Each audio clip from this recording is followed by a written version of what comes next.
I'm going to spend a few minutes walking through the iBUYPOWER Y40 gaming desktop and why it might or might not be the right fit for you.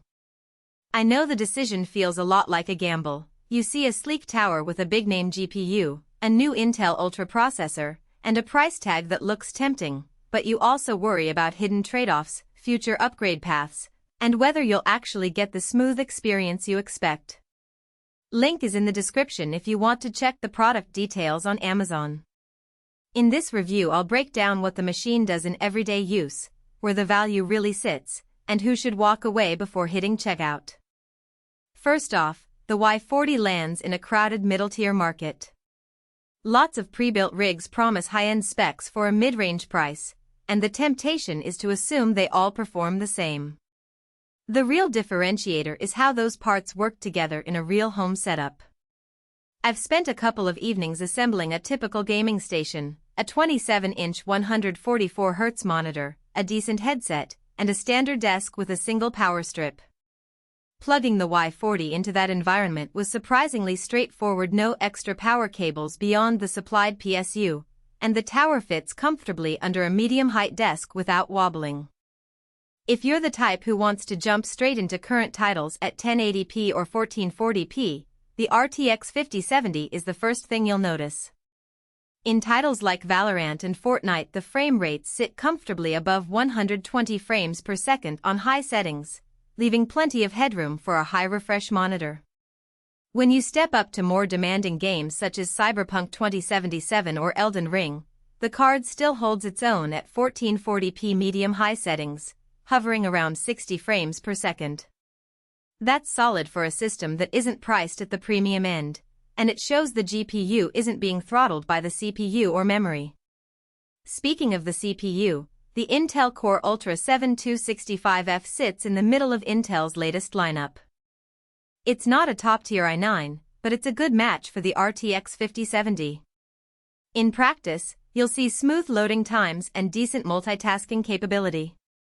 I ran a quick session of streaming Minecraft while playing Apex Legends in the background, and the system kept both apps responsive without stuttering.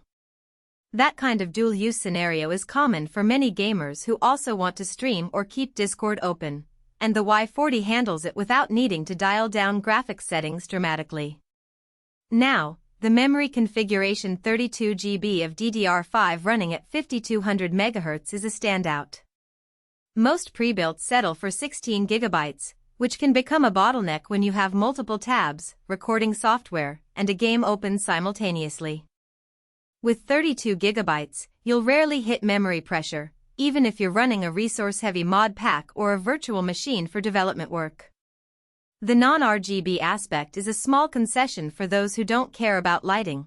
It keeps the price a touch lower and the power draw a fraction less. Storage is a single 1TB NVMe SSD. That's fast enough to load worlds in seconds, and the capacity feels comfortable for a few big games and a library of indie titles.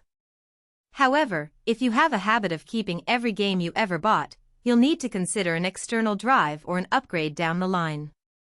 The Y40 doesn't come with an easy-to-access second M.2 slot, so adding more internal storage would require opening the case and possibly replacing the existing SSD, which could be a deterrent for those who aren't comfortable with DIY tweaks.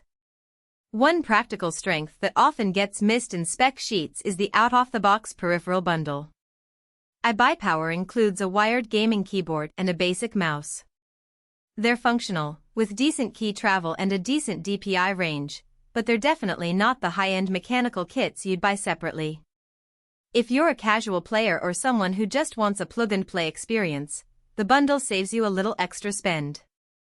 If you already own a favorite keyboard or mouse, you can ignore them, but they do add a small extra value cushion to the overall package. Now let's talk about the drawbacks that become apparent after you start using the machine for a few weeks. The first is noise. The case uses a standard 120mm front intake fan and a 120mm rear exhaust. Under idle conditions it's quiet enough for a nighttime gaming session, but when the GPU ramps up under load you'll hear a steady whine. It's not a scream, but it's noticeable if you sit close to the tower. For a bedroom setup, You might want to consider a small aftermarket fan or a case with better acoustic dampening. Thermal performance is respectable, but not exceptional. The RTX 5070 runs at around 75 C after an hour of sustained gaming, which is within safe limits but leaves limited headroom for overclocking. If you're the kind of user who likes to push components beyond stock, you'll find the cooling solution a bit modest.